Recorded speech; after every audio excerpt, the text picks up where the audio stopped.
India का best private engineering college, ये tag तुमने इस कॉलेज के साथ बहुत बार सुना होगा।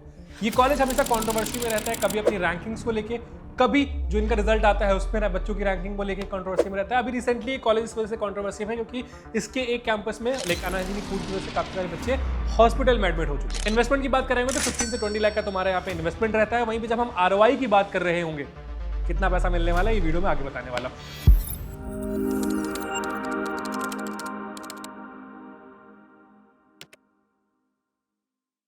तो आज हम रिव्यू करने वाले हैं VIT वेल्लोर को। VIT के देखो तुम्हारे मोस्टली 4 कैंपसेस हैं, एक वेल्लोर में है, फिर तुम्हारा चेन्नई में है, फिर तुम्हारा AP में है और फिर भोपाल में है। कैंपस एरिया की बात कर रहे हो तो 372 एकर्स में VIT वेल्लोर वाला कैंपस तुम्हारा फैला हुआ है और ऑलमोस्ट इसी लाइक उसमें तुम्हारे बाकी के भी कैंपसेस हैं। ठीक है, एस्टैब्लिशमेंट ईयर की बात करेंगे तो 1984 का तुम्हें यहाँ पे एस्टैब्लिशमेंट ईयर देखने को मिल जा रहा होता है। कनेक्टिविटी की बात कर रहे होंगे तो जो सबसे नियरेस्ट एयरपोर्ट है इसका वो चेन्नई एयरपोर्ट है, जो कि तुम्हारा ऑलमोस्ट 128 किलोमीटर दूर है। जो नियरेस्ट जंक्शन है वो चेन्नई जंक्शन है, जो तुम्हारा 140 किलोमीटर है। एक और है यहाँ पे नियरेस्ट रेलवे स्टेशन, जिसको हम कटपिडी जंक्शन भी बोल रहे होते हैं, जो कि तुम्हारा 4 किलोमीटर है अगर हम बात कर रहे होंगे VIT वेल्लोर के कैंपस से। तो NIRF में इसको 16th रैंक पे रैंक किया गया है। काफी सारे IITs और NITs से भी बेटर इसको रैंकिंग दी गई हुई। इसलिए मैं तुमसे स्टार्टिंग में बोला था कि ये कॉलेज हमेशा कॉन्ट्रोवर्सी में रहता है अपनी रैंकिंग्स को लेके। ठीक है, मोस्टली प्राइवेट कॉलेज जो है यार, बहुत सारे ऐसे प्राइवेट कॉलेज इनको 5th रैंक 6th रैंक इस तरीके से रैंकिंग हर साल NIRF में दी जा रही होती है, बट वो डिजर्व शायद वहां पे नहीं कर रहे होते, क्योंकि काफी सारे IITs काफी सारे NITs होते हैं जो उनसे बेटर परफॉर्म कर रहे होते हैं और उनको वो रैंकिंग नहीं मिलती। बट NIRF का क्राइटेरिया भी काफी डिफरेंट होता है रैंकिंग का, तो हम NIRF को उतना ज्यादा तवज्जो नहीं दे रहे होते हैं। एडमिशन प्रोसेस की बात कर रहे होंगे तो एडमिशन प्रोसेस में देखो सिंपल से यहाँ पे क्या होता है कि यहाँ पे तुम्हारा जो एग्जाम होता है वो तुम्हें VIT EEE का एग्जाम देना होता है। ठीक है, इसके बाद तुम्हारी VIT EEE की काउंसलिंग होती है, इसके थ्रू तुम्हें यहाँ पे एडमिशन मिल जा रहा होता है। अब ये एग्जाम थोड़ा सा एज कम्पेयर टू अगर JEE हम बात करेंगे तो काफी ज्यादा ईजी होता है। सिर्फ तुम्हें यहाँ पे देखना है कि इफिशियंसी मैटर करती है तुम्हारी, कि टाइम लिमिट में तुम कितने क्वेश्चन 120 मिनट में तुम 120 क्वेश्चन किस तरीके से अटेम्प्ट कर पा रहे होते हो।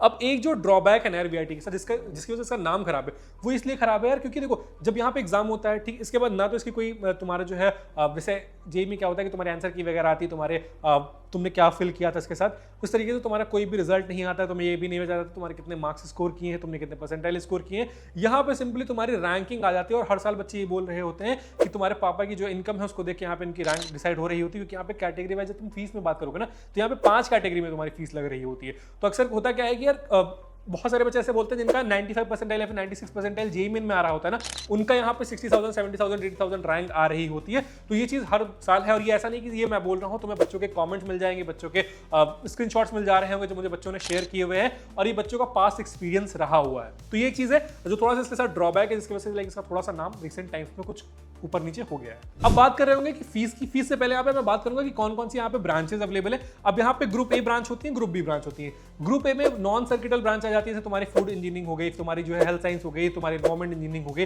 तुम्हारी इलेक्ट्रॉनिक्स एंड जैसे EEE वाली जो ब्रांचेस हो गई, फ्री से ब्रांचेस हो गए, ये वाली तुम्हारी ब्रांच आ जा रही होती है, जो कि तुम्हारी बेसिकली हम जिसे कोर ब्रांच भी बोल रहे होते हैं। ठीक है, ये तुम्हारी ग्रुप A में आ जा रही होती है। ग्रुप B में हमारी सिर्फ और सिर्फ CS या फिर CS रिलेटेड वाली जो ब्रांचेस है ये आ रही होती है।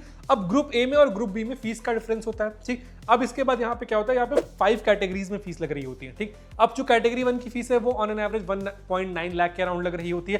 कैटेगरी 2 की बात करेंगे तो 3 LPA तक तुम्हारी जा रही होती है। कैटेगरी 3 की बात करेंगे तो 4 LPA तक तुम्हारी यहाँ पे फीस जा रही होती है। कैटेगरी 4 की बात कर रहे होंगे तो 4.8 LPA तुम्हारी फीस लग रही होती है। और कैटेगरी 5 की बात करेंगे तो 5 LPA तुम्हारी ये फीस लग रही होती है, और ये पूरे ईयर की फीस है, यानी कि लाइक एक साल में 5 लाख तुम्हारा लग रहा होगा। अब इसके बाद तुम्हारी यहाँ पे हॉस्टल फीस आ जाती है, फिर मेस की फीस आ जाती है। हॉस्टल फीस तुम्हारी ऑन एन एवरेज 90,000 से लेकर 1.5 लाख तक पड़ रही होती है, फिर तुम्हारी मेस की फीस आ जा रही होती है।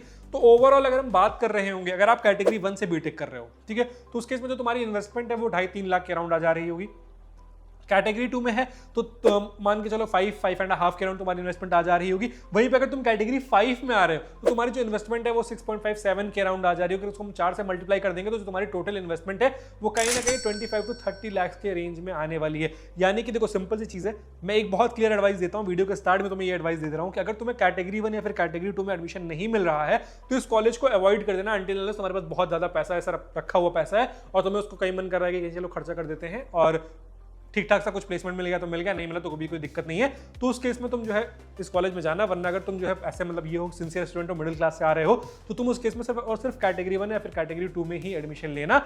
और वो भी तब जब तुम्हें बहुत अच्छे कॉलेज जैसे बिटसैट हुआ या फिर DICT जैसे कॉलेज हो गया, LMIT हो गया, इन सब में कहीं एडमिशन नहीं मिल रहा है तो उस केस में तुम इस कॉलेज को प्रेफरेंस में रख सकते हो। सीट मैट्रिक्स की बात करेंगे तो देखो मुझे कोई भी ऑफिशियल सीट मैट्रिक्स नहीं मिली है। जो बच्चों ने बताया है कि ओवरऑल अगर हम चारों कैंपस को देख लें तो 12,000 के अराउंड तुम्हारे यहाँ पे सीट्स है, यानी कि 12,000 प्लस यहाँ पे तुम्हारा इनटेक होने वाला है। और जो मैक्सिमम इनटेक है वो तुम्हारी CSE ब्रांच के लिए होता है, क्योंकि more than 10 CSE plus specialization ही है। आर्टिफिशियल इंटेलिजेंस, मशीन लर्निंग है, फिर आर्टिफिशियल इंटेलिजेंस है, साइबर सिक्योरिटी है, डेटा साइंस है, बायो साइंस है। इस तरीके से तुम्हारी मोर देन 10 स्पेशलाइजेशन है। मैं यहाँ पे बोल दूंगा तुम्हें यहाँ पे सारी ब्रांचेस स्क्रीन पे दिख रही होंगी।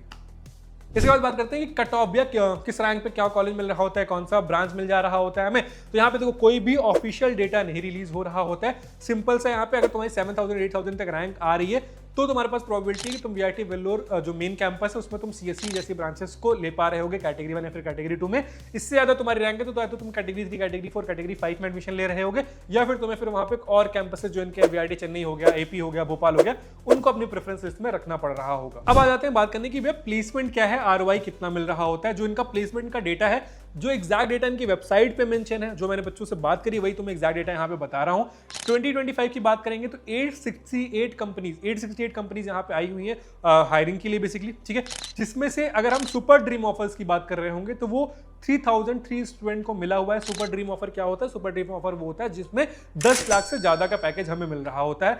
ड्रीम ऑफर्स की बात करेंगे तो ऑलमोस्ट 3,500 हमें यहाँ पे ड्रीम ऑफर्स मिले हैं। अब ये ड्रीम ऑफर्स क्या हो जाता है? ड्रीम ऑफर्स हो जा रहा होता है जहां पे तुम्हें 6 लाख से ज्यादा का पैकेज मिल रहा होता है। अब एक सवाल तुम्हारे मन में आ रहा है कि भैया इतने तो पैकेज मिल रहा है, 6 लाख से ज्यादा मिल रहा है, 3500 लोगों को मिला, 10 लाख से ज्यादा मिल रहा है, 3,000 बच्चों को मिल गया, तो फिर आप क्यों इस पे बोल रहे हो कि ROI जस्टिफाई नहीं हो रहा होता? उसका रीजन अभी तुम्हें मैं आगे बताता हूं, ठीक है। इसके मार्की ऑफर्स की बात करेंगे जहां पे तुम्हें 20 लाख के अराउंड का पैकेज मिल जा रहा था, उससे ज्यादा का पैकेज मिल जा रहा था, तो वो 560 स्टूडेंट को टोटल मिला हुआ है, ठीक है। अब इन सारे नंबर्स को तुम कंबाइन करो। इन सारे नंबर्स को अगर हम कंबाइन कर रहे होंगे तो हमारा जो कैलकुलेशन आ रहा होता है वो कहीं ना कहीं ऑलमोस्ट 7,000 का नंबर आ रहा होता है, ठीक है। अब यहाँ पे टोटल स्टूडेंट जो इन्होंने प्लेस बताए हैं, ठीक है, टोटल स्टूडेंट प्लेस जो यहाँ पे बताए हैं वो 11,140 का बताया। अब हमने कितने नंबर निकाला था? 7,000 निकाला था, फिर यहाँ पे कितना हो गया? 11,140। अब कितने स्टूडेंट बच गए? ऑन एन एवरेज 4,000 स्टूडेंट बच गए। अब 4,000 स्टूडेंट को क्या है कि 4,000 स्टूडेंट को कितनी प्लेसमेंट मिल रही होगी भैया? 4,000 5,000 जो बच्चे हमारे हो गए, इनको कहाँ पे प्लेसमेंट मिल रही होगी? इनको कहाँ पे प्लेसमेंट मिल रही है? इनको जो मास रिक्रूटर्स आते हैं, ठीक है, इन्फोसिस हो गई, टाटा हो गई, विप्रो हो गई, इनमें 3, 3.5, 4, 4.5 वाला जो पैकेज होता है उसमें हमें यहाँ पे बच्चे लेके जा रहे होते हैं। इन्होंने ऑफिशियली मेंशन किया हुआ है कि TCS ने 4,000 स्टूडेंट को यहाँ पे प्लेसमेंट दी हुई है, और TCS सबको पता है कि मैक्स टू मैक्स 4.5 वाला ही पैकेज देती है। हार्डली वो किसी बच्चे को 6.5 वाला पैकेज दे रही होती है। तो मोस्टली यहाँ पे जो बच्चे हैं, जो तुम्हारे 4-5 हजार बच्चे बच गए, वो तुम्हारे किस पैकेज पे जा रहे होते हैं? 4 लाख 4.5 लाख इस वाले पैकेज पे ही यहाँ पे तुम्हें प्लेसमेंट मिल रही होती है। अब अगर तुमने यहाँ पे कैटेगरी 1 में एडमिशन लिया है, ठीक है, कैटेगरी 1 में तुमने इन्वेस्ट किया है 12 से 15 लाख रुपए, तो उसके कंपैरिजन में अगर मैं बात करूं 4.5-5 लाख, तो चलो ठीक है, एक बार को मैं उसको कंसीडर कर सकता हूं यार, ठीक है, तुम्हें एटलीस्ट कैरियर का एक स्टार्ट मिल जा रहा है, ठीक। बट अगर तुमने 25-30 लाख रुपए इन्वेस्ट किए हैं, तुम कैटेगरी 5 के स्टूडेंट हो, तुमने 25-30 लाख रुपए इन्वेस्ट किए हैं और तब तुम्हें 4.5-5 लाख का स्टार्टिंग पैकेज मिल रहा है, तो वो कहीं से भी जस्टिफाई नहीं है।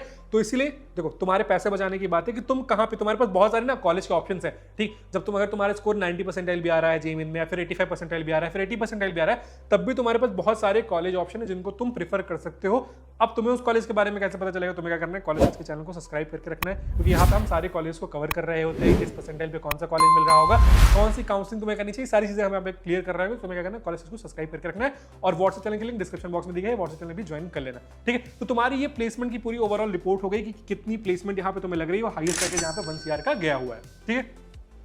अब बात आ जाती है भैया कि एवरेज पैकेज क्या हो गया, मीडियन पैकेज क्या हो गया। मैंने तुम्हें बता दिया, एवरेज पैकेज यहाँ पे 6 to 7 लाख का जा रहा होता है। बच्चों ने क्लियर एडवाइस किया हुआ है कि भैया यहाँ पे बच्चों को तभी एडवाइस करिएगा आने का, या फिर जो है जो मतलब आप CS या फिर CS रिलेटेड जैसी ब्रांचेस में एडमिशन ले रहे हो, ठीक है। कोर ब्रांचेस में प्लेसमेंट नहीं है, तो कोर ब्रांचेस में आपको एडमिशन नहीं लेना है। इसके अलावा आपको क्या करना है, इसके अलावा आपको ये चीज का ध्यान रखना है कि आप कैटेगरी 1 या फिर कैटेगरी 2 में एडमिशन ले रहे हो। बहुत मैक्स हुआ तो कैटेगरी 3 में एडमिशन ले रहे हो, इससे नीचे आप किसी भी कैटेगरी में एडमिशन नहीं ले रहे होगे। बट VIT करता भी क्या है, VIT करता ये कि कैटेगरी 1 में कम सीट होती है, कैटेगरी 2 में उससे थोड़ी सी ज्यादा सीट होती है, कैटेगरी 3 में उससे थोड़ी ज्यादा सीट होती है, और जो मैक्सिमम सीट्स होती है ना, वो कैटेगरी 4 और कैटेगरी 5 में ही हो रही होती है। तो इस चीज का तुम्हें थोड़ा सा ध्यान रखना है जब तुम्हारी काउंसलिंग हो रही होगी। और एक चीज और करता है वीआईटी, जब तुम्हारी काउंसलिंग आ रही होगी ना, तो वहां पे क्या होगा कि पहले तुम्हारी वीआईटी की काउंसलिंग होगी, उसके बाद तुम्हारी जोसा वगैरह की काउंसलिंग चल रही होगी। ये चांस नहीं देते हैं बच्चों को, बहुत अर्जेंसी क्रिएट करते हैं कि नहीं है ठीक है आप एडमिशन ले लो, वरना आपको एडमिशन नहीं मिल पा रहा होगा। तो तुम्हें उस चीज से भी थोड़ा सा बच के रहना है कि तुम्हें जल्दीबाजी में कोई डिसीजन नहीं लेना है, वरना फिर तुम रिफंड में भी बहुत टाइम लग जा रहा होता है, तुम्हारा रिफंड भी नहीं आ रहा होता है कभी कभी किसी किसी केस में। तो स्कॉलरशिप की बात कर रहे होते हैं, तो अगर तुम 1 to 10 रैंक के बीच में आते हो वीआईटी में, तो तुम्हारी 100% ट्यूशन फीस पे ऑफ होती है 4 साल के लिए। 11 से लेके 50 में आते हो तो 75% फीस होती है। 51 से लेके 100 के बीच में आते हो तो 50% फीस तुम्हारी वेव ऑफ होती है। और वही तुम अगर 101 से लेके 500 रैंक तक आते हो तो तुम्हारी 25% फीस वेव ऑफ हो जा रही होती है। अब बात आते हैं भैया प्रोस क्या है, कॉन्स क्या है, किस केस में हमें एडमिशन लेना चाहिए और किस केस में हमें एडमिशन नहीं लेना चाहिए। प्रोस की बात कर रहे होंगे तो कैंपस तुम्हारा नो डाउट काफी अच्छा है, इंफ्रास्ट्रक्चर वाइज बात कर रहे होंगे तो काफी वेल मेंटेन्ड है, ठीक है। कोडिंग कल्चर काफी सही है, बहुत सारे बच्चे हैं जो अलग अलग हैकाथॉन्स में पार्टिसिपेट कर रहे होते हैं, उनको प्राइजेस वगैरह भी मिल रहे होते हैं, बहुत सारे गेस्ट स्पीकर से तुम मिल रहे होते हो, ठीक है। इसके बाद तुम्हारे फेस्ट वगैरह बहुत टॉप नॉच होता है। अगर हम एक ओवरऑल बात करेंगे ना कि मेरी क्या पर्सनैलिटी डेवलपमेंट हो रही है, तो उसका आंसर है हाँ, ठीक है। पर्सनैलिटी डेवलपमेंट हो रही होती है, बट तुम्हें अपने आप को क्राउड में कहीं खो नहीं देना है, ठीक है। क्योंकि क्राउड काफी ज्यादा है, तो अगर तुमने क्राउड में अपने आप को खो दिया, तुम कहीं पीछे लेफ्ट आउट फील करने लगे, तो तुम वो फिर 4 साल लेफ्ट आउट ही फील करते रहो। अगर तुमने आगे एक्टिव आके पार्टिसिपेट किया, तुमने क्लब ज्वाइन किया, तुमने सोसाइटी ज्वाइन की, काफी सारे क्लब्स काफी सारी सोसाइटीज है, तो अगर तुमने ये सारी चीजें की, तुमने हैकाथॉन में पार्टिसिपेट किया, तुमने कोडिंग अच्छे से कर ली, तो तुम्हारे पास एक अपॉर्चुनिटी हो जाएगी जब तुम्हारी कंपनीज आ रही होंगी, तो उस टाइम पे अपने आप को प्रेजेंट करने की। क्योंकि मोस्ट ऑफ द स्टूडेंट जो लैग करते हैं ना, वो यही होता है कि वो इंटरव्यू में बैठेंगे, उन्हें पता ही नहीं है मुझे रिप्लाई कैसे करना है इंटरव्यू पे। तो मैं वो सारी चीजें कॉलेज सिखा दे रहा होगा अगर तुम थोड़ा सा एफर्ट डाल रहे होगे। दूसरी बात कर रहे होंगे कि भैया कॉन्स क्या है, अब किस केस में हमें एडमिशन नहीं लेना चाहिए, मैं तुम्हें सिंपली बता दिया, ओवर क्राउडेड बहुत ज्यादा है, प्लेसमेंट कोर में है नहीं, ठीक है। अब अगर तुम टॉप 20 टॉप 30% अपनी बैच में नहीं आ रहे होते तो तुम्हारी प्लेसमेंट वही 4 लाख वाली होगी। तो अगर तुम्हें लगता है कि नहीं भैया ठीक है मैं आ जाऊंगा टॉप 10 परसेंटाइल में, टॉप 20 परसेंटाइल में, टॉप 30 परसेंटाइल में, तो मैं उस केस में यहाँ पे 15-20 लाख रुपए इन्वेस्ट करने का तुम्हें सजेस्ट कर रहा हूँ। बट अगर तुम्हें लग रहा है कि नहीं भैया मैं नहीं आ पाऊंगा उतने टॉप 20 टॉप 30 परसेंटाइल में, तो मेरे पास और भी कॉलेज के ऑप्शन है जिनको मैं प्रीफर कर रहा हूँ। इसके अलावा जो एक मेजर कंप्लेंट बच्चों ने की है वो उनके हॉस्टल और मेस को लेके की है कि भैया हॉस्टल में कभी कभी लाइक दिक्कत रहती है, काफी सारी हमें वाईफाई की कभी दिक्कत आ जाती है, कभी जो है खाने की दिक्कत आती है, फूड की क्वालिटी बहुत एवरेज है। जैसे वीआईटी भोपाल में इनका रिसेंट एक केस हुआ जहां पे जो है बहुत सारे बच्चे एडमिट कराने पड़े लाइक हॉस्पिटल में, जो है जस्ट बिकॉज यहाँ की अनहाइजीनिक फूड था, उनसे बच्चों को पीलिया वगैरह हो गया। तो ये सारी दिक्कत एक इनकी आ रही होती है। ये जो है मेजर हर कैंपस की कंप्लेन है, ऐसा नहीं कि सिर्फ वीआईटी वेल्लोर की कंप्लेन है, ये वीआईटी चेन्नई में बच्चों ने कंप्लेन की हुई है, वीआईटी एपी में भी कंप्लेन की हुई है, और वीआईटी भोपाल का तो हम सारे लोग केस देख ही रहे हैं अभी। एक और जो यहाँ पे दिक्कत रहती है वो ये रहती है कि नॉर्थ साउथ का जो यहाँ पे डिवाइड है वो थोड़ा सा तुम्हें देखने को मिल रहा होता है। सारे बच्चे नहीं, बट जो 10% 20% बच्चे हैं उन्होंने कंप्लेन की कि भैया यहाँ पे हमें थोड़ा सा, अगर हम नॉर्थ से आते हैं तो वो नॉर्थ साउथ वाला डिवाइड हमें थोड़ा सा यहाँ पे देखने को मिल रहा होता है। एक इसके अलावा जो बच्चों ने कंप्लेन की थी कि यहाँ पे फाइन लग रहे होते हैं, ठीक है। वीआईटी वेल्लोर के कैंपस में फाइन लग रहे होते हैं, आप लेट आते हो या फिर आप कुछ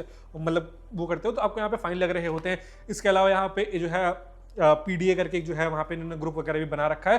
तो वो सारी चीजें जिनको लेके बच्चों ने मेजर यहाँ पे कंप्लेन की हुई है। तो देखो ये तुम्हारा एक ओवरऑल वीआईटी वेल्लोर का रिव्यू हो गया। मैंने तुम्हें कट ऑफ बता दिया, मैंने तुम्हें प्लेसमेंट बता दिया, मैंने तुम्हें फीस बता दी, मैंने तुम्हें एग्जैक्ट रियलिटी बता दी जो मुझे बच्चों ने बताई हुई है।